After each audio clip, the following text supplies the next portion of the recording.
Hi. Yeah, hello, Bipin. Hi, Gargi. Just getting my presentable look. Sorry. Oh, hi. Hi, Bipin. Hi, Gargi. Hey, Gargi, Suman. Hi, TB. Hi, Hi, TB. Hi, Bipin. I'm on. Hi, Gargi, and I don't know. I'm Suman. Hi, Suman. Just for your information, Bipin, Gargi is the president and Suman is the secretary. Okay, cool.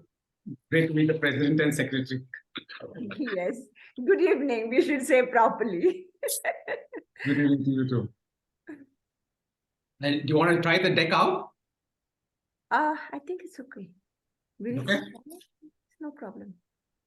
Bipin, just for your information, we have about 5-10 minutes of introductions before the meeting.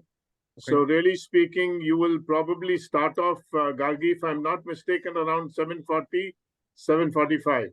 Yes. Actually, you will be handing over to him after you finish the introduction. Is 7:42 precisely. Okay, great. So, Bipin, I have made you the co-host. Yeah, I want to try the deck out. Let's see if it works. Yeah, correct. TV, you have also got a PPT, right? I don't have a PPT. You mean you're talking about today's presentation? Yes. No, I don't have that. I think that's what probably Bipin is referring to. Okay. Fine. Can you put on that? Yeah. Yeah. Suman, Okay. you can just get it checked once. Okay. So That's what I'm doing now. Is it working? You can see it? Yes. Yeah, it's very Thank clear. you. Yes. Okay, great. So this is what it is going to be. Thank you. I should disconnect. I mean, I should unshare, right? Yeah, you'll just have to say stop But share. you can log in there without your video. Yeah. Great. Yeah, it's working. Thank you. Thank you, Suman. Yeah. All Suman, set. how's your health? Yeah. Suman, how's your health? Good. Fine now. Thank you, TV. Yeah, because I'm trying to look at you and say, how come you look so healthy, you know? I don't know what happened those 2 days. Hey, hi, Dash. these are other secrets, should not be shared. There are no secrets. The change of ration helped. Sorry, Dash. Hi. Hey, Hi. Bipin, nice of you to join nice and early. Everything fine? Yeah. Yes. Suman, you've allowed him to share his screen? Yes. Because now he's going to be careful. Thanks for connecting and sending me all the details, Dash. Bipin, must thank you again. Very sweet of you. It means a lot to us. Oh, you're welcome. I hope when at the end of it, you'll say the same thing. Dash is, just for your information, Dash is a professor at Indian Institute of Management and also other IIMs. Okay. And he's also, I think, if I'm not mistaken, Dash, correct me if I'm wrong, the programs chair. Yes, that is correct. Before he can say, I'll say yes. Two, because Narayan Nuradi is the chair. Program chair for RCBC, is that right? Yes, that's right. And a past president. And you have one more past president and Bharat Bale who's just joined in. Okay. So there are a lot of past presidents and present presidents there, but no members. You can imagine being the 40th president of the club. It's really something. Okay. Hey, come on, Gargi, it makes you feel like a teenager.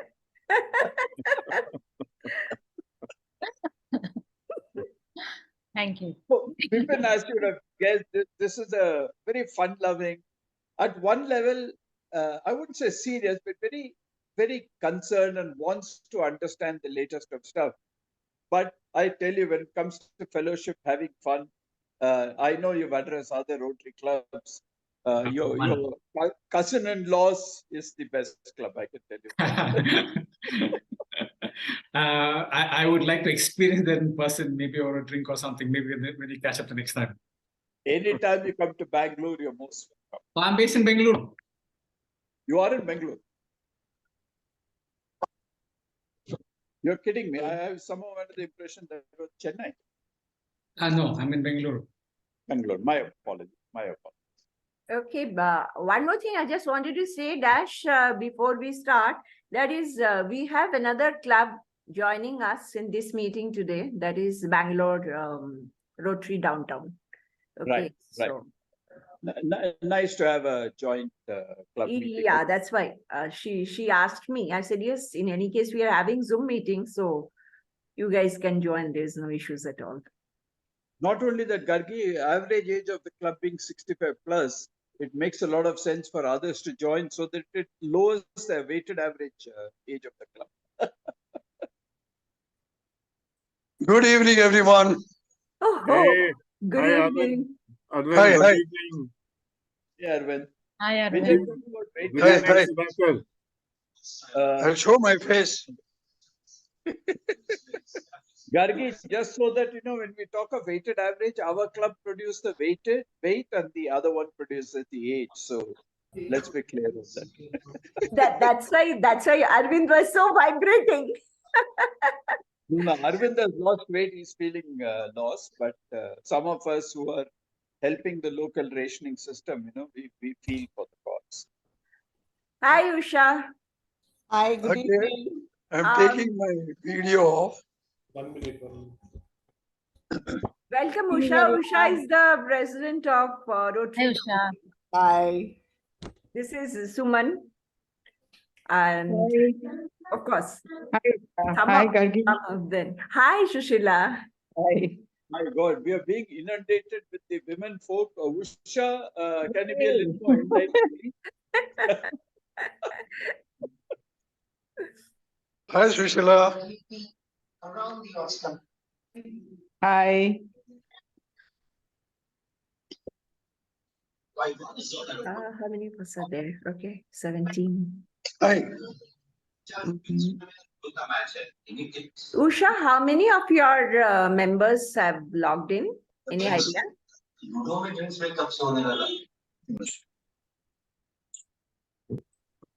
I can see quite a few names. Totally 19 at the moment. 19, but how many of them are from Rotary Downtown? I don't know. Of course, Usha, I can make out. And Go downtown and check. Kishore Kumar. What did you say? Go downtown and check. Yeah. I know. I have a fellowship there, Jasveer. We will meet there then. Hey, Jasmeet, you're looking spectacular, man. Yes. Kya ho gaya, specs ko? I've gathered a lot of grey matter suddenly. Did you have a cataract or what? Huh? Yeah. Did you go through a cataract surgery? Chasma kya ho gaya? Yes. You know, Jaspeer's grey matters are coming out pretty late in life.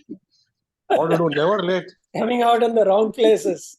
Better late than never. Yeah. It had to be you, Sudhakar. I know. Sudhakar, this unwanted, stuff on President, it's 7:32. Yes, I know. Should Sudhakar, we are unwanted 22 now. Yeah. I think we can start our meeting, right? Okay. Yes. Of course we can start. I call the 16th meeting of Rotary Club of Cantonment of the Rotary year 23-24 to order. I welcome my co-president, Rotarian Usha of Downtown, and her entire team to this meeting. Thank you so much for joining us in today's meeting. I'm sure you will have a lot of interesting stuff to hear from our speaker today. And of course, we'll be having a question answer session. So anything you'd like to ask, you can please go ahead and do so. May I have a 1 minute silence for the world peace, please?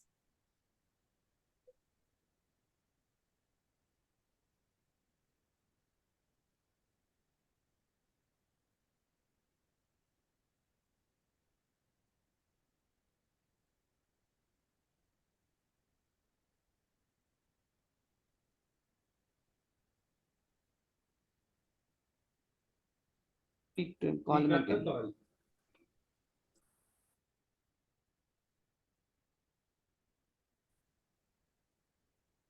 Thank you. May I request RCBC Club Secretary, Rotarian Suman, to make her announcement, please? Suman, over to you. Thanks, Gargi. Hello, everyone. My announcements for this week, birthdays, wedding anniversaries, and committee meetings. Starting with the birthdays, we have 3 pretty women who celebrate their birthdays in this week. Starting with Shoma Ghosh. She celebrates her birthday tomorrow. In the coming week, we have past President Vimla Pinto, who will be celebrating her birthday on Monday. And soon after that, we have Shanti Karpusani, who will be celebrating her birthday on Tuesday. I don't know if any one of you is here. Shoma, Vimla? I don't think so. Okay. So we wish all of you the very best. Coming to the wedding anniversary, we have 1 wedding anniversary. This is Kavita Venkatesh and S. Venkatesh. They celebrate their anniversary on Monday. We wish the couple the very best. Moving on to the committee meetings. We have 2 committee meetings this weekend. The first one will be held tomorrow. This is the youth service meeting. This will be hosted by Shoma Ghosh and will be held in RHL at 7 p.m. tomorrow. We also have another committee meeting on Saturday. This is the Community Service Committee meeting. This will be hosted by Preeti and Jasbir, and it will be hosted at their residence at 7 p.m. on Saturday. That's it from my end. Over to you, Gav. Thank you, Suman. Now, may I request President Usha to start her meeting and make her announcement, and also your secretary, I'm sure, will be having her announcement also. So over to you, Usha. Thank you, President Gargi. Good evening, everyone. A lovely topic, though. The minute that I requested President Gargi, what is the topic that I could join you today? Because I guess we are normally a Friday meeting club, and happen to notice that tomorrow there is a cricket match, and there is no way that any one of us will be able to reach RHF. So this is, a very good opportunity to join you all today and be part of this topic. With regard to announcements, I'll look at whether my club secretary is here. And otherwise, I would go, I'll wait for him to announce. And while 2 of the important other things that I have that I could share with you all is we're having a Rotary inter-school quiz competition on November 4th, where we'll be approaching all the clubs to participate by including their interact teams that they can participate. We're looking at every school for at least a minimum of 3 teams, and each team to have 2 members. That's going to be something as a brainstorming activity for the children. Along with that, we've been working on CPR training, because this month has been the World Heart Health Day, and not been having very good response when we had inducted this week for a training because of the festive holidays, and all the focus was all on road tractors so that they get the training, and also it's a certificate, which we will be conducting again on 28th. And looking forward for you all to, support your road tractors to be part of it. With that, I'm requesting our club secretary, Arvinda, if he's online, to announce if there is anything that he has to announce. Yeah, thank you, President. Good evening, everybody. I'm Arvinda from Rotary Bangalore downtown. Yeah, for actually small announcements are there. Our club Rotarians and Anne and Annette celebrated their birthdays this week. They are Sunaina, daughter of Atil Altendu Patro, celebrated her birthday on 14th October along with Annette Arjun, son of Rotarian B.V. Prasad. So, and Annette Arushi, daughter of Rotarian Arun Besin, celebrated birthday on 17th October. And Annette Tanusha Mishra, son of Rotarian Pramod Mishra, celebrated his birthday on the same day, 17th October. And PP, past president Rotarian Chandra Mohan Pishe, celebrated on the same day. And today, our Rotarian Pramod Mishra is celebrating his birthday. Wishing you all a happy birthday. And a week ahead, on 27th, we have second club assembly in our club. And as our president said, on 4th November, we have a quiz competition for the students for 8th, 9th, and 10th class students at PPS Public School. We request all the clubs joining today to send their students for the competition. Thank you. Over and out. Thank you, Arvinda. Over to you, Gargi. Thank you, Usha. Now may I request Rotarian TB Mohan to introduce to this evening's speaker. Over to you, TB. Yeah, thank you, Gargi. Rotary presidents, secretaries, Rotarians, and it is my pleasure to introduce the speaker of the day, Bipin Pradeep Kumar, or Tinku as everyone in Sandhya's family calls him. He is an unabashed original geek. Simple in his outlook, profound in his subject, and deep in the research of his interests, he brings to the table practical solutions for the art of living and aging gracefully. Ever since I've known Tinku some 15 years ago, I've always been impressed by his very passionate pursuit of science and his ability to break the whole into small, easily understandable parts, whatever be the subject. Some of us have the uncanny knack of making very complex matters into simple, giving simple solutions. Some of us increase the complexities. Fortunately, Bipin belongs to the former. To the subject of today, Bipin is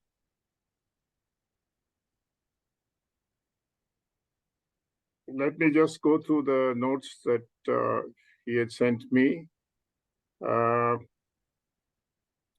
Bipin Pradeep Kumar is a co-founder of Ion Bioworks, an Indo-Japanese company in the microbiome space.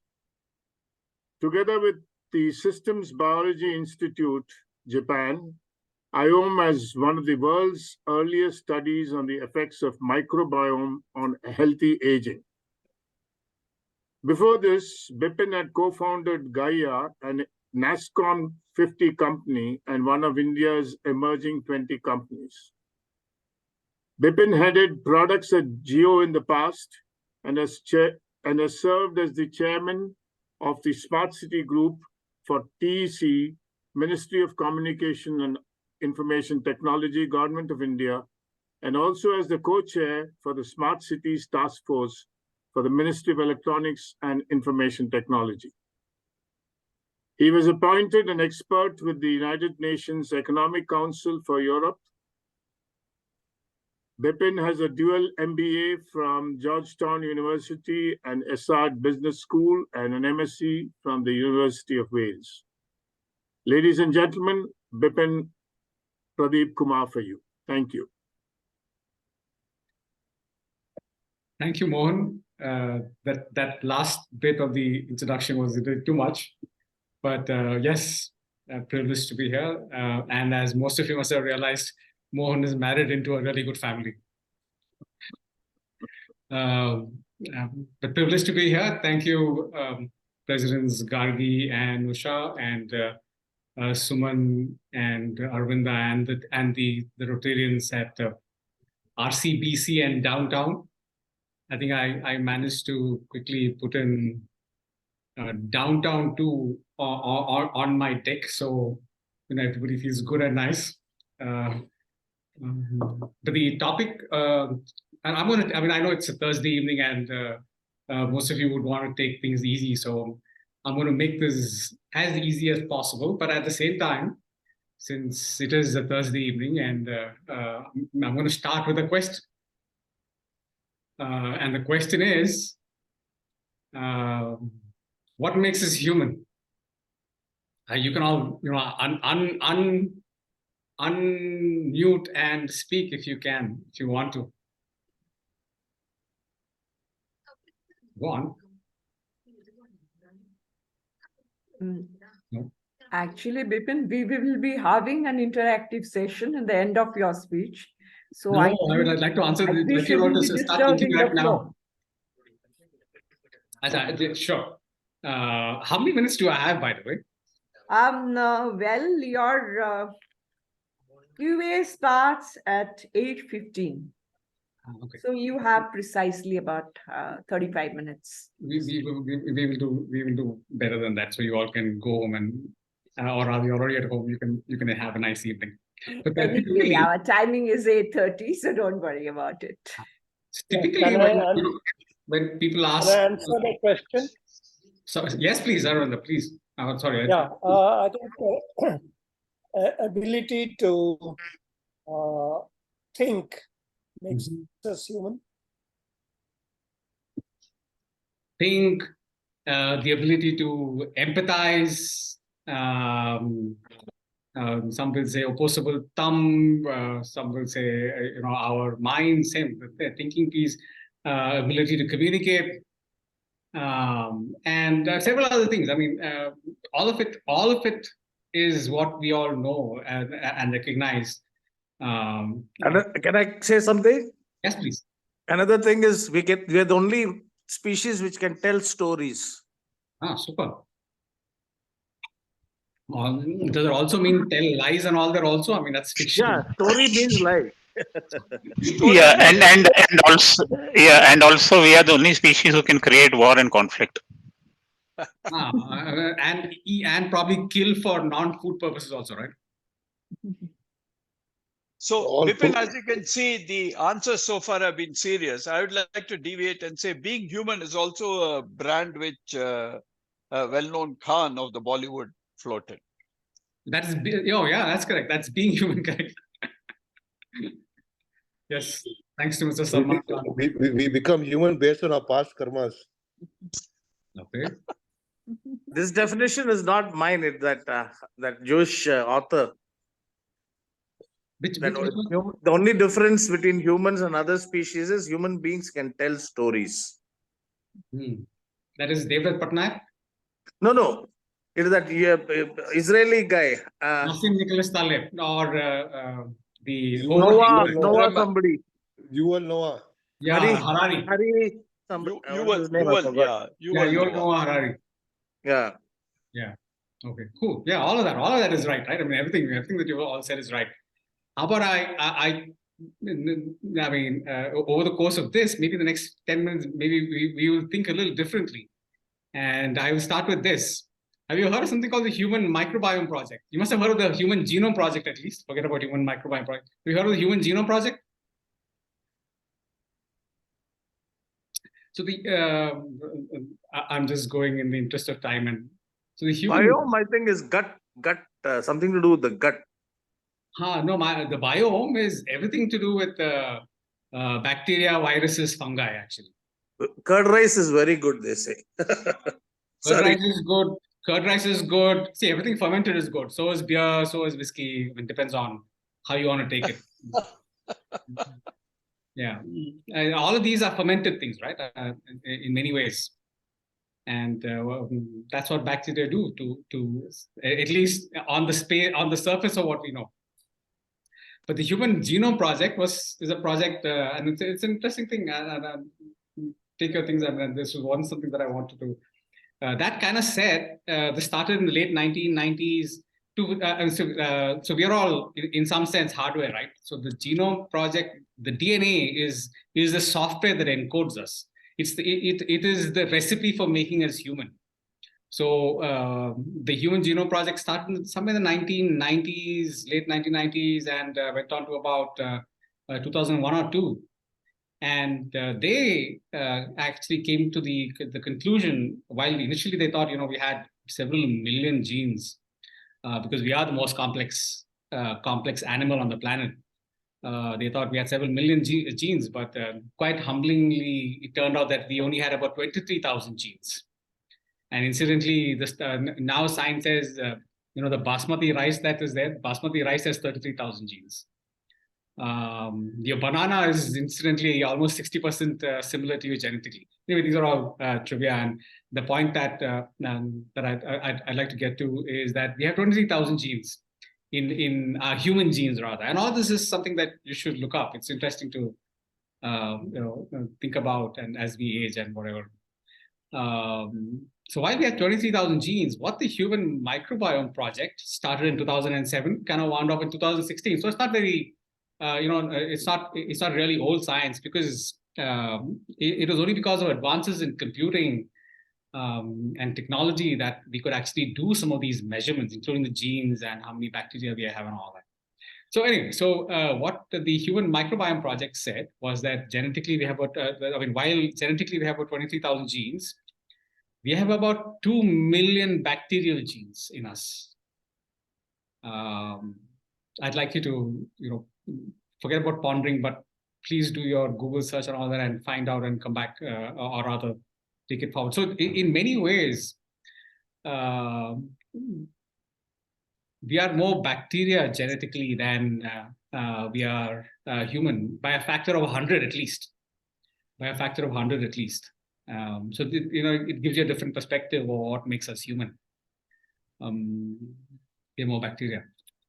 So also cell-wise, we have about 39 trillion bacterial cells. We are more, and roughly 1:1 is what they say. We have human cells and bacterial cells.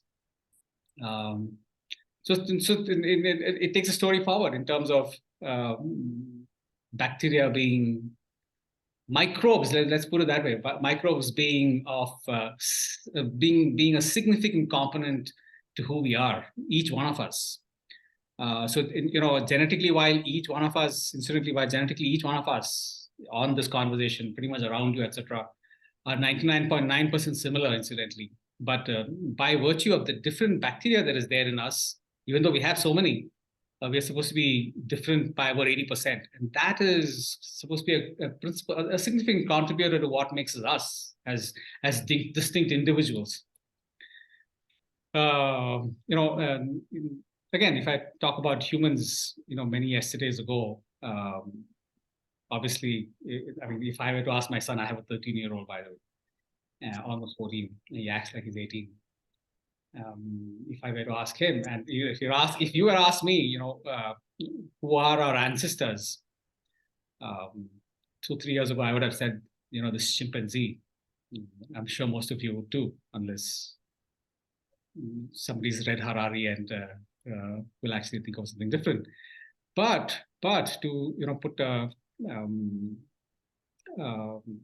spoke in the wheel, that is just about 5 million years ago. And if you were to look at the tree of life and going back to our original ancestors to where we came in, and if you shift to our lens from just 5 million years, the chimpanzee pitch, to slightly when life forms started happening, which is probably about 2.7 billion years ago, when we moved from single cells to others. If you look at that, then it is pretty much bacteria.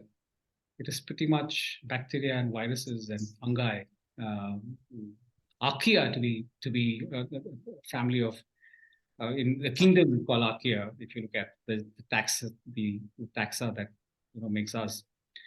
Even in this, they say there are two. It's called endosymbiosis, by the way. Symbiosis is two things or many things living in harmony. They say that life as we know happened when one bacteria or one archaea really swallowed another bacteria, and they engulfed another, and they kind of could not live without the other actually. That if you separated them, then the new life form that became kind of died. So to that extent. And of course, that continues in each of us as mitochondria. And then this swallow another bacteria, and then called cyanobacteria, still exists in our bodies, by the way. And this became chloroplast, and this terraformed the whole planet. And we have, Earth from methane-rich to now an oxygen-rich, thanks to these endosymbiotic events. To these collaborations, so to say, so to these, actually, if you look at it, it's symbiosis is what most of, in fact, your group is a symbiotic piece. So to answer this question, what makes us human? Now science says that what makes us human at some levels are mostly non-human actors. I mean, you made it out for yourself, right? And it's not just what makes us human are fundamentally non-human actors. It is also throws a whole twist to the survival of the fittest and competition, which pretty much came from Darwin. Because this now tells us that unless you collaborate, unless you cooperate, and there is symbiosis, where the sum of the whole is more than the parts. Pretty much like your club. I mean, you have, like I said, you have more power as a club than as individuals, and that is at a fundamental existential level. So, starting from here, and there's a whole theory called emergence, and that's pretty much what the theory is. It's about how the sum of the parts is greater than the whole. Anyway, so moving on, this is the cover of a magazine called New Scientist this week, actually. Sorry, last week, October 2nd week, and it talks about you and your microbiome. And in this deck, I have given links to everything that you can look up, or everything that I've referenced. So I can share that with you. But it's now on cover of most science and health, medical, whatever magazines, articles, etc. You should look it up. Just type "New Scientist" and you'll see this. But in the context of where we are, of course, this that your microbiome reveals. You must have made out that from what we just spoke, that your microbiome reveals more about your health than your genes do. There were several stories of how people do genetic testing to figure out their propensity to cancer or certain diseases, sickle cell, anemia, all of that. And those are, in many ways, it is useful, but it's also very difficult to address if it is there in your genes. And sometimes genes are expressed differently, so maybe there isn't that much. It may not be expressed in you even though you have the gene. But what we now know is that the fact that you could have certain health conditions, right from, we've seen neurodegenerative issues, how we can help people recover better with cancer thanks to, in case they're getting chemotherapy, etc., by addressing changes in the gut bacteria. Sorry. But to continue with this line of thought, the fact that the monitoring the microbiome, monitoring microbes, monitoring different bacteria can help you diagnose or even prevent conditions. Most researchers, it still has yet to percolate down into the actual mainstream medical fraternity down. Well, you've seen it's pretty new in that sense. but it's also new and is accelerating extremely fast. So some of these things that we are hearing of, including biomarkers, saying that if you have a particular signature of bacteria, then that's a definitive biomarker for cancer. Has just recently been approved by the FDA. Recently, in the sense last year. So in many ways, as you can imagine, well, there is also hype. So I don't want to, but there is some serious good research happening, and which they expect, as the Harvard Medical School says, is going to change medicine. I had sent this article to Mohan, but the link to the article is further down there. But all of this, feel free to Google, and I'm sure most of you do, to find out more. It's not just it's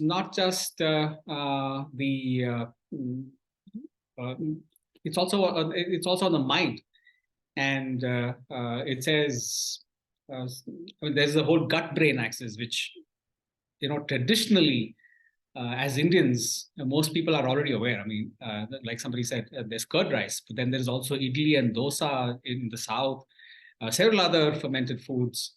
In the north, there is dokla and lassi and all of that. While the most old societies knew about the prevalence or knew about the need to consume fermented foods, it is only now that science gives us an ability to actually measure with a high degree of accuracy and estimate, therefore, with a great degree of probability that these particular bacteria, in fact, this particular article says that if you have one particular bacteria called Fusicatinibacter and another one called Oxalobacter, then you're predisposed to be more intelligent. You're predisposed to score better on verbal and mathematical tests. That's what this study says. And it's again, the gut brain axis is and something called the vagus nerve, and how the brain, the gut has a nervous system of its own. All of this is now becoming understood better, known better, and coming into mainstream social media, to say, if not mainstream media. Okay, moving on further. Howard had this article about same again on and I've taken some of these pieces just to make it easier, to make it lighter for this, instead of going too much into science.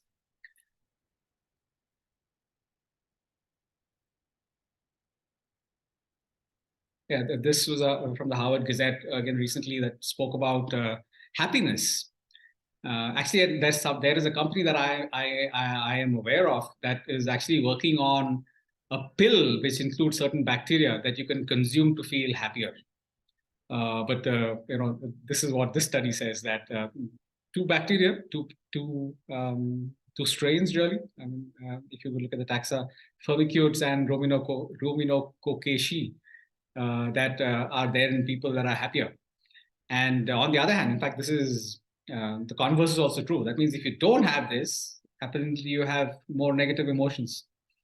So things like this are becoming better understood, and people are working to productize some of these things. The other fact that this points out is, you need to have diversity, diversity in your gut bacteria. Typically, when we do a gut sequencing, we see most people having between 200 plus to 1,000 different bacteria living in your gut. And it's supposed to be about half a kilo to a kilo, by the way, just to. The greater the diversity, the more healthier you are. One of the hypotheses that is, you don't have too much of diversity, then that could be an issue. This is what we've seen, and which is what science also tells us. So yes, apparently people who suppress their emotions had a less diverse gut microbiome. So all of these things are some of this we know traditionally. Then they are hypothesized. Some more work needs to be done. These are early days, but yeah, a lot of it is getting better and better at. There's another one. I mean, this is something from so while we spoke a lot about the mental health aspect, right? This is in terms of physical performance, and this is also a study by Harvard, where they they researched athletes, and actually we have a whole program for athletes. They said that this particular bacteria called Veillonella, and I would encourage you to actually look it up. Veillonella is essential in your gut if you have to, in some ways, if you're doing a lot of exercise and you don't see that on your, not seeing that impact in your body, then you know that you don't have too much of, you could, well, all probability, you could be having less Veillonella, because what this bacteria does is convert, is break down the lactate to give you the energy. And if you don't have this, then you can exercise and sweat and whatever, but the translation of the fat or into the lactic acid, and then getting you the energy to burn is just not there. And again, the link to the study is there. Please look up Veillonella. I would encourage you to. So if you don't have it, there are certain foods you can consume, and just certain foods you will need to incorporate in your diet. No supplements, nothing else. Just certain. And this is the flip side to nutrition, right? What do bacteria consume? It's just the food that you take. And in some cases, apparently, even if you take certain supplements, it doesn't get translated or synthesized further because there is no bacteria to break it down. Particularly certain vitamin B and family. We'll talk about it. So all of this is the fun part of it.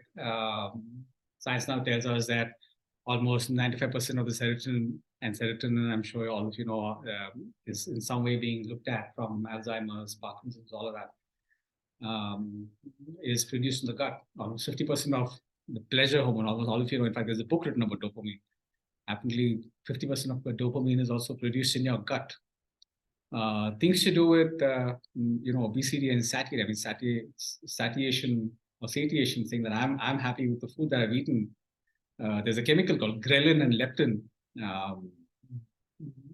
apparently also produced by different gut bacteria. Butyrate to do with energy. Short-chain fatty acid, almost 100% produced by different bacteria. Again, like I said, there is a links to all of those. So if you, or rather, just Google it, you'll find it. That's the fun part of it, but on a more scientific part of it, the gut apparently has a nervous system of its own called the enteric nervous system, ENS as it's known as. And that communicates with the central nervous system in different ways. But yeah, we will leave this for. This is the cover of Nature Outlook, which spoke about different short-chain fatty acids, how they're enhanced with athletes, propionate and butyrate. I say some of these names, but you can ignore some of these. But where I'm going with this, things like inflammation, muscular restoration, your resilience, even your neurology, reaction, all of that has, including mental toughness. I think I haven't even known that actually. All of that can be modulated by your microbiome, your different gut bacteria. So this is a lot that can happen. So we have from what we do is genetically sequence your gut bacteria and tell you what it is that you have and what is that you don't have in terms of bacterial abundance and composition. And one of the first things that we address is sleep, energy, and stress. And as we age, apparently, if you manage sleep and energy and anxiety and stress well, it takes away most of your non-communicable diseases, including several neurodegenerative ones, Parkinson's, dementia, Alzheimer's, and including some cancers and cardiovascular diseases. This is what science says. So if you can look at it and address, make sure you get your hours of sleep. In my early days, it was always thought good not to sleep less and work more. And I think that for a good number of 15 years or more, I don't think we have slept. Well, because I worked in Reliance and stuff. With hard taskmasters, you didn't sleep more than 5-6 hours. You were working. Now, that's all not good. As we get to later lives. Some of the doctors that we work with say that because of this, their lack of sleep and their huge stress levels, apparently, I don't know if there are many doctors in this group. The average lifespan of doctors is a couple of years less than most other professions.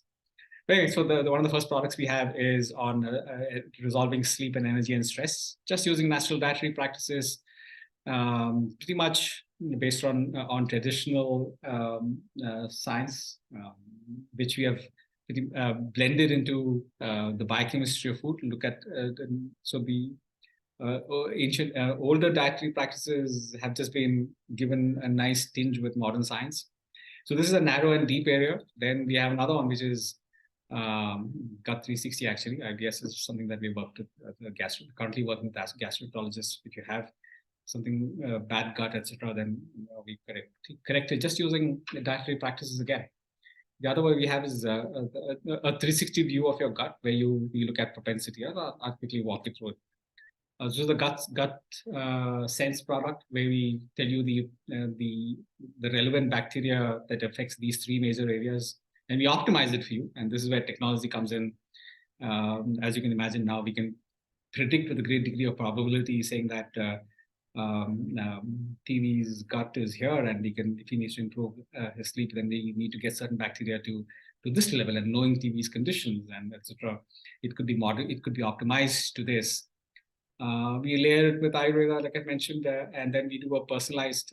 And so when you look at food from a very chemical or a biochemical perspective, so for example, and I keep saying this, ajwain is something that we all use in most of our homes.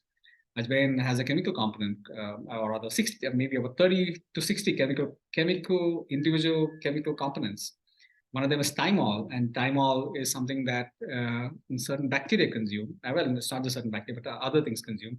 So when we say that TV's got less bacteria, X Fusicatinibacter, as you heard from an earlier slide, then we know what food that bacteria requires, and we either increase it or reduce it.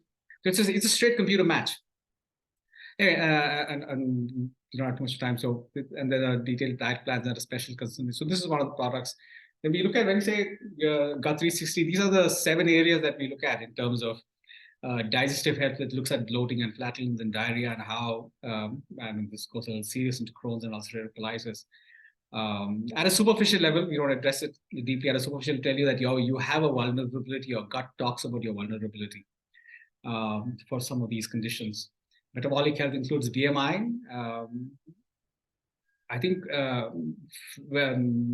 with more than 90% accuracy, and this is something you should look up online, we can tell you by virtue of the bacteria in your gut that you are on the heavier side or not on the heavier side.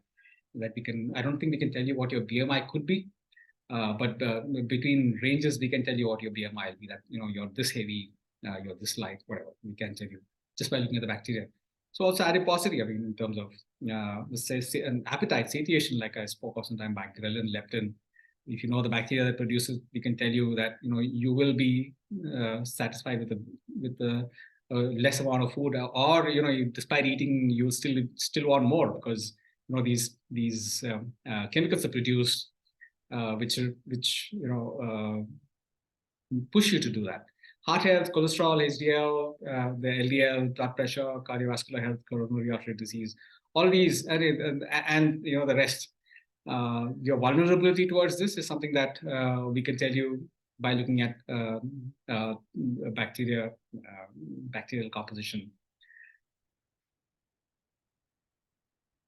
I have to talk about the aging piece, right? So one of the work that we did, in fact, was published, it's a paper. So we looked at 838 different microbial species. And then we said, these are the metabolites, these are the chemicals, so to simplify it, that these bacteria produce. And then we connected them to 12 of the aging hallmarks. I won't go through this 12 of the aging hallmarks, but it includes starting right from your genomic instability to epigenetic alterations, dysbiosis, mitochondrial dysfunction, There are 12 of them like that. These are what science says are the core hallmarks of aging today. So we connected these metabolites to these 12 hallmarks, and actually they can be, I mean, a lot of that are statistical dash you may understand some of these when you put it on a network graph, you look at edges and nodes. But to simplify, this is what it looks like, and it's beautiful. So on the right, these blue things are all the microbes, the 838 that I spoke of.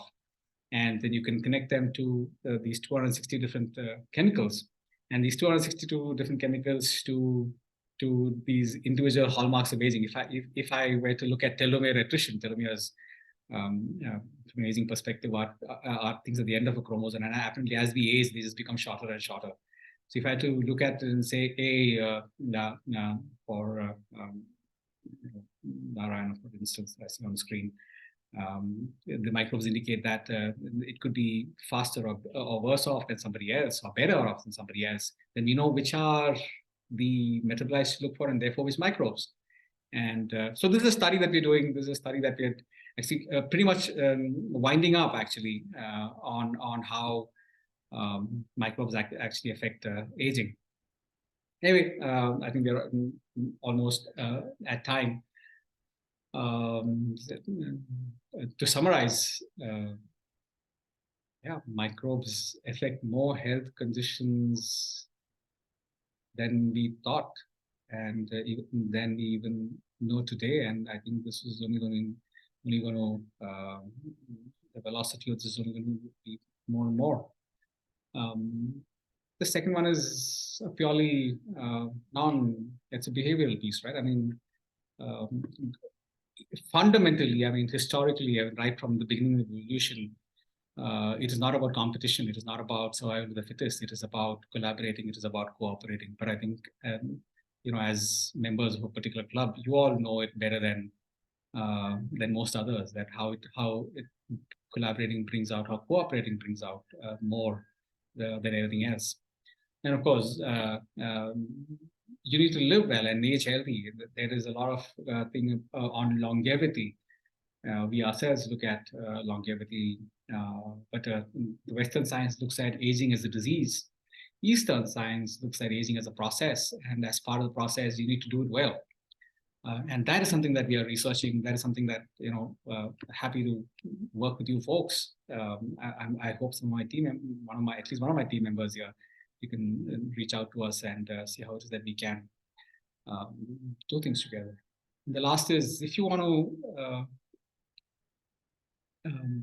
live well, age well, among the simplest things you can do is understand the right food for you, and just have the right diet.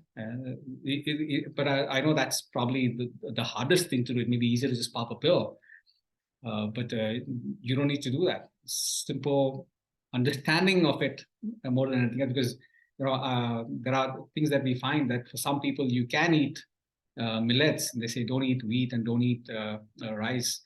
But for some people you say, hey, no, that's completely incorrect. Don't eat rice. Eat wheat. Don't eat millets. It's not good for you, because that's how your bacterial composition is. In fact, you may probably have more trouble eating wheat and more trouble eating rice than if you eat wheat. Things like certain foods. I mean, some folks like cashew and almonds and avocados, and it doesn't. I mean, while there's some of them are known as superfoods, doesn't help us in general. It's precise. It's personalized. So yes, that's pretty much the end of my talk. If there are any questions, like Gargi said earlier, please feel free. These are the emails that you can reach out to in case you do have any questions, even post this, or like to. Well, yeah, Bipin, can you stop screen sharing, please? Yes, ma'am, just did. Can I ask a question? Yes, please. Yeah, so this is Amit from Rotary Bangalore Downtown. It was a wonderful session. I understood a little bit of it. So hopefully when I come there and see more, I would be able to understand more. So you mentioned about the bacteria in your gut and etc. How do I test it? I mean, is there any test that I could come and do it in your center, or In fact, that's one of the reasons why I said I thought I'd put that email ID down. So, I mean, we are based out of in Bangalore. It's something called the National Center for Biological Sciences, NCBS. It is based inside the GKVK campus. You're welcome to come there, or just send me an email, or my Mohan has my phone number. I can send it share with you too. yeah? So how different is it from a normal blood test to this bacterial test? So bacteria, I mean, are there in several parts of your body. The surface of our skin apparently has a large number. In our mouth, apparently there is a significant amount as well. The oral microbiome, as they say, the skin microbiome, as they say. But the largest and the most impactful ones are in your gut. And to measure what's there in your gut, we do a stool test. We genetically sequence the stool sample that you provide to us. And everything else gets done after that. And it's sent to you because it's something you can do at home and send it back to us. It's sent to you. So you don't have to, it's real. I mean, I would encourage you to come so that you understand more of what we do and the science and all of that. But otherwise, if you just want to try out, we can send it to you. So I see there are like those 3 or 4 kits, and this is what you would expect us to use for measuring and then send it back to you. Yes. And it has a cost. I think I saw in the website a few thousands. So could you be a little more clear on that as well? A little. Yeah, I mean, I understand. I mean, in fact, this is something we told the folks at. And I've only spoken to one Rotary, by the way, earlier. This is Rotary Chennai East. And if there are more folks interested, we're happy to give you like a discount of sorts. Otherwise, the price is what you see on the website. Thank you. Gargi, you had a question too. Yeah, I just wanted to know something, like in absolute layman's language, when you say healthy aging, okay, what exactly do you mean? Is it the lifestyle? Is it the food habit? Everything together? Or it's not a doctor's prescription as such. So what do you really mean by that? So that's in many ways, that's a longish answer and a deeper question. So what's happening now, and we have some youngsters and some really good youngsters from some of the best universities. And they already know that they're going to live to about 150 years old.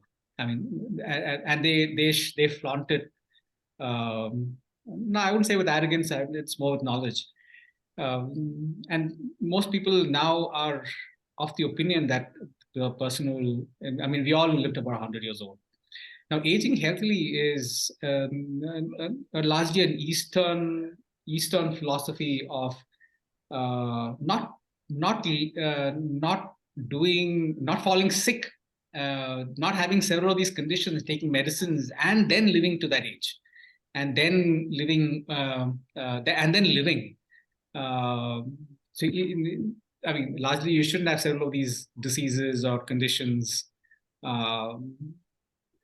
Then I think it is called aging healthily. I mean, living well, simply put, living well as you get into beyond 60 plus, 70 plus, 80 plus. Actually, so the study that we're doing, I mean, I'll send you the link if the people above the age of 60 are happy to have you on. Although I think now we're kind of closing. So we are studying blood parameters and the microbiome and the food that you consume, and seeing if there are likely candidates or different bacteria, which says that you won't have some of these illnesses. And since we know that these are the likely candidates that will make sure that you don't have these illnesses, can we introduce them into your gut by virtue of modifying your diet? Yeah, so that's the healthy aging piece that we're after. Bipin, hi, this is Venkat from Rotary Cantonment. I would like to first of all congratulate you on such a beautiful talk. Thank you very much. I think it's very enlightening. I had one question. I have seen some cases where, for instance, my wife's grandmother, she passed away at 94 very recently. She was so healthy. We've never seen her sick at all. And frankly, she could eat a horse, and she could eat another horse half an hour later. So my question is related to the microbiome and genetics. Does genetics have a role to play in what kind of microbiome you have? So does that influence that? Because I find that her lineage has very similar traits. If genetics play a very important role in the microbiome, would external factors really help? Of course, they would help, but can they make a real difference? That was my question. Yeah, so there's a lot of work happening in this, and in fact, just recently means this morning, I think it came about a maternal microbiome affecting somebody else. But to answer your question in a very different way, the reason they say if the twins, and one of the largest studies was done on the microbiome of twins, and what makes it genetically, even if you look at identical twins, they're supposed to be almost similar, but yet they are so different in many ways. The reasoning for the difference apparently is the microbiome, is apparently their gut bacteria, which has come about by virtue of how they are, who they are, and in many cases, when you Google, you also see that apparently our friends and family also shape the gut. Even your pets apparently shape your gut bacteria. I can send you links to all of this. I mean, and I'll send it to Mohan. You can take a look at it. So genetics play a role, but I think it's very minor. Again, I'm not expert. I'm not an absolute expert. I'm sure this will change as most things do in science. But the study on identical twins brought about this hypothesis. Thank you very much. I mean, definitely busts the whole myth. Thank you for that, Bipin. Yeah, Bipin, I have a question. Yes, please. Excuse me, before you go to the next question, I would request the members to give me 10 minutes extension, please. I hope we can go ahead. Yes. Okay, thank you. You have time. Venkat, you influence your gut health. Okay. Yeah, people around you affect your gut health. So you're going to be able to eat a horse in the next 10 minutes. I hope so. Yeah, Bipin, just to check out on this whole business of the microbiome and the gut bacteria, you see there are certain colonies which are specific to certain regions in the world. Mm-hmm. Now, if you see Japan, there is a particular group of people or a society where longevity is considered to be almost a given. Mm-hmm. Similarly, in one of the South American, regions. You're referring to these blue zones that have recently come up. Mediterranean also. Are you trying to say that all of them eat similar foods and have the same kind of bacteria in their gut? That's why that longevity is kind of enhanced or pronounced? So, I mean, if you're referring to the blue zones piece, yes. Then I can come straight away to OIST, which is Okinawa, which is a place where one of my other co-founders is actually a professor at the Okinawa Institute of Science and Technology. And they had, in fact, our aging piece was supposed to have aligned with them, but because of certain controversial pieces of information that have come out there as well, things haven't gone as planned. But to answer your question, apparently among these 5 blue zones, Mohan, it says that people above a certain age have there are commonalities. One apparently is, and not specifically what items that they eat. And unfortunately, for people who want to eat a horse, one of the things that they say is that most of them have evolved into a vegetarian diet after a period of time, largely vegetarian diet. There is that's on a dietary perspective. This is at a superficial level. This is what I know. In Okinawa, I know a little more, and this is where the thing goes a little haywire, because Okinawa, while it follows the Japanese diet, a lot of raw foods, a lot of fresh fish. Okinawa also happens to be a large American base. And because of the large American base, there is a lot of American fast food that kind of has gotten into the mainstream society. And one of the things that, one of the pieces that they studied was that most of these aged people apparently ate American ham. And that's supposed to be, it's a completely contradictory to most other pieces.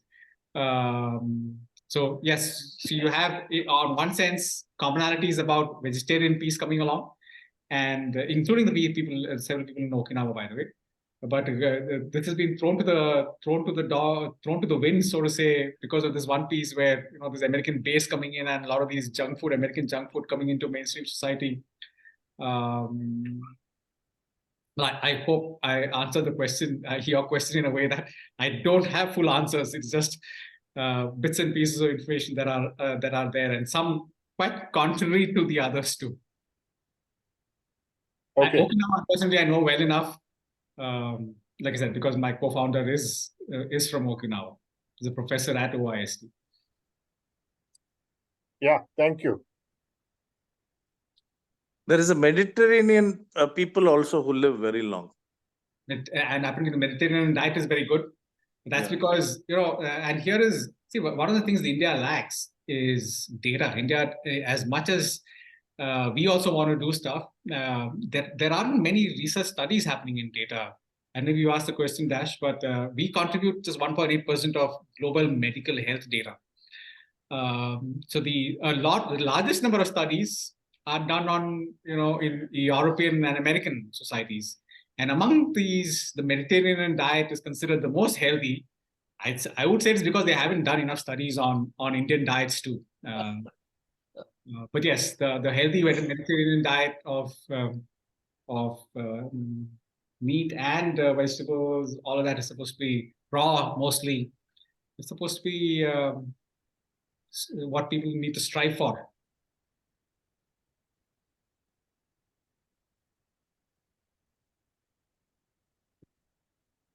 Is there anything in your studies which show very significantly that a vegetarian diet is better than a non-vegetarian diet to increase aging healthily? Actually, so in our study, the data is just coming in, and it may be about another 2-3 months at least before we analyze it and understand it completely. And we have taken gender, we've taken age, and we've taken diet, including veg, non-veg, to understand it better. A lot of studies say a vegetarian diet is marginally better than a non-vegetarian diet. But then, as we age, one of the pitfalls is muscular atrophy and the amount of protein that is required for it. In fact, the reason they say Indians don't age well and have some of these issues is because of our lack of protein consumption.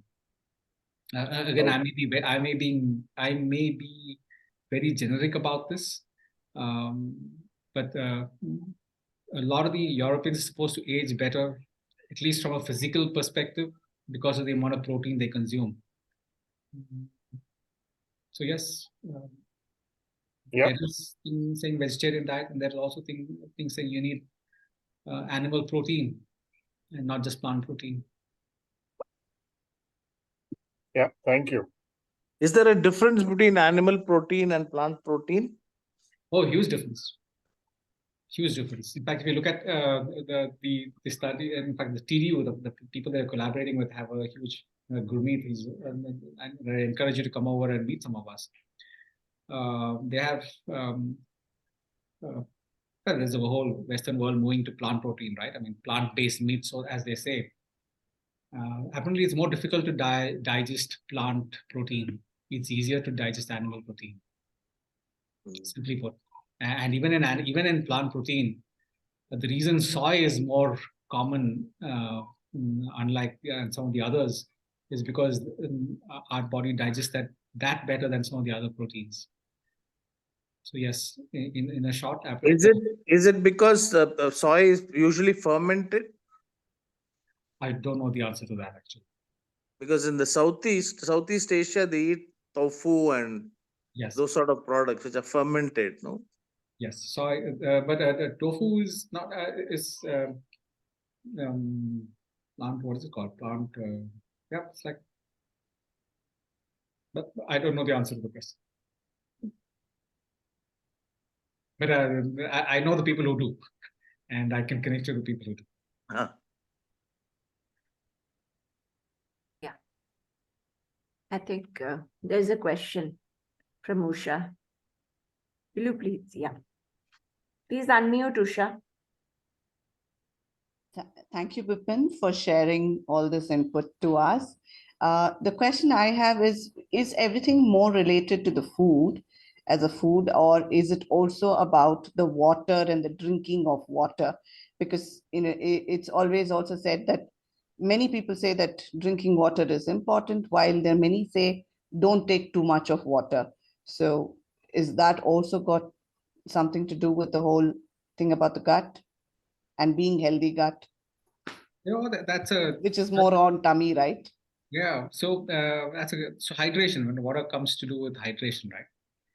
And while there are the metabolized, the minerals that it has obviously has, but then you're not talking about just water. You're talking about water with a significant amount of minerals, and then we'll get into what are all the minerals that are there in this water, and water being a carrier for those minerals than just pure water.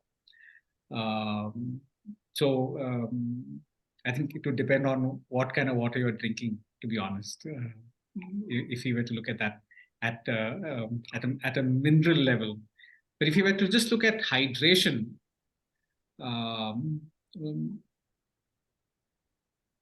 the muscular hydration apparently is extremely important for us to do a bunch of things. But muscular dehydration apparently results in several illnesses, as much as what do you call just the physical dehydration. If your muscles don't get that kind of, your cramps and all that apparently come in largely because of muscular dehydration. Actually, I mean, in fact, it's good that you brought up this question. During menopausal and premenopausal times, this apparently does cause significant discomforts, and sometimes just drinking a good amount of water apparently helps. And this is something that, we have a good number of women in our team, and they've been trying to do it on a personal basis, even though we don't look at it at an organization level. Yeah. It does, although I don't have exact saying, the ability to tell you exactly what is the direct connection. No.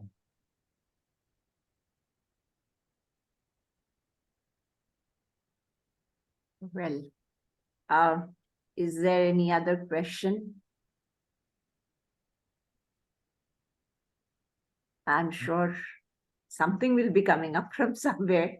So, I think everybody's tired and wants to spend the rest of the day eating good food and drinking whatever.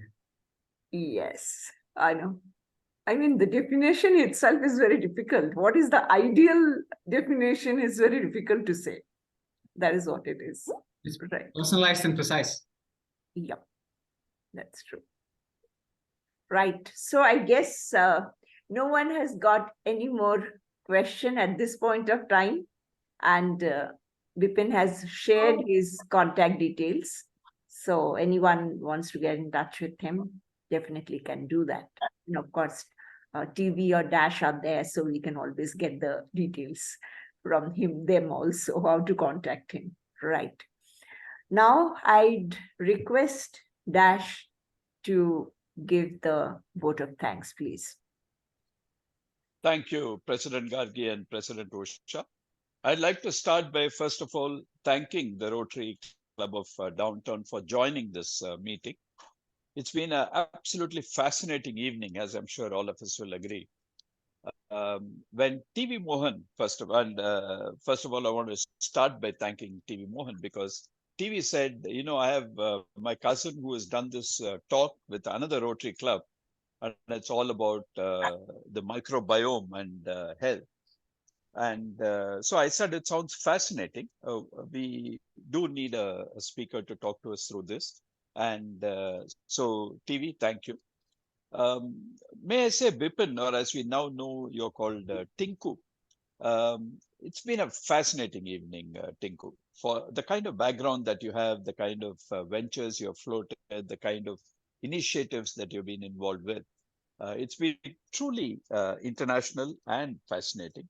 And the best part is for you to try and bring it down to the layman's level, because in all fairness, we're all laymen when it comes to anything which is scientific. And therefore, I think it's all the more creditable that you've been able to break it down for us into terms which most of us can understand, most of it, shall I say. The fact that there was so many questions shows, Bipin, that you kindled the curiosity in the audience today, and you made sure that you resonated with the people who heard you. To me, as a, shall I say, a management consultant and an old Rotarian, the fascination was, in India, we've been talking about this wonderful concept called the demographic dividend, which means how we are so young, 2/3 of our population is of the age of 21 to 65, employable, etc. And suddenly, wham, this topic hits us saying, hey, aging. So when you have demographic dividend, if you're not careful, and as the population ages, we are going to go towards a demographic disaster. And so one of the things, therefore, is to say, if as a nation, studies show that by 2050, one-fifth, 20% plus of our population will be 60 plus, right? Now, if 1/5 of our population is going to be 60 plus, we better start paying attention to what happens at old age, what does longevity mean, how do we contribute to the economy, etc. And I think what you brought out very succinctly today is how, while we are aging and so on, it is possible for us to look at controlling our health, growing or aging gracefully, shall I say, knowing it's not despair, but understanding the science and the biology behind it, and ensuring that all of us are able to sort of map. You talked about genes, you talked about a variety of topics. And therefore, what the hope that it leaves us with today, Bipin, is that, yes, aging is a natural process, but there's a lot of science behind it. And if you're able to harness it and understand it and diagnose it, you're likely to live your life, the long life that you are likely to live, in a more graceful and gracious manner than we'll possibly do, because today we are underprepared and undercooked. So that to me was a fascinating part of it. I just want to conclude. I know it's late, and I want to conclude by saying, when TV talked about this and the topic looked so interesting, the gut feel that I had was that today's session was going to be fantastic. And through the route of microbiome, you made sure that, boy, it was not just a gut feel, but in reality, it turned out to be a fantastic session. Thank you so much for sharing the day with us, the evening with us, and the insight that you provided to make all of us that much smarter as we age gracefully. Thank you, Tinku. Thank you, Dash. Thank you so much. Before we close the meeting, Suman has got a very short announcement, but it's very important. So Suman, over to you. Please quickly finish. Yeah, thank you, Gargi. A quick announcement. We don't have our next Thursday meeting. As you all know, we have the day picnic instead on Sunday. So look forward to everyone joining the picnic. That's it from my end, Gargi. Thank you. Okay. Well, it was a really interesting evening. Thanks to Bipin for being a great speaker. And thanks to Usha and your all club members for joining us. I'm sure you have got to know a lot of things today. Okay. Thank you so much. And I adjourn the meeting. Thank you. Thank you. Good night. Thank you. Good night. Thank you again, Bipin. Thank you. Thank you, Bipin. Good night. Good night. Thank you, Bipin. Thank you, President Gargi and your team. Good night. Good night. Good night. Good night. Thank you, Right. everyone. Good night. Thank you.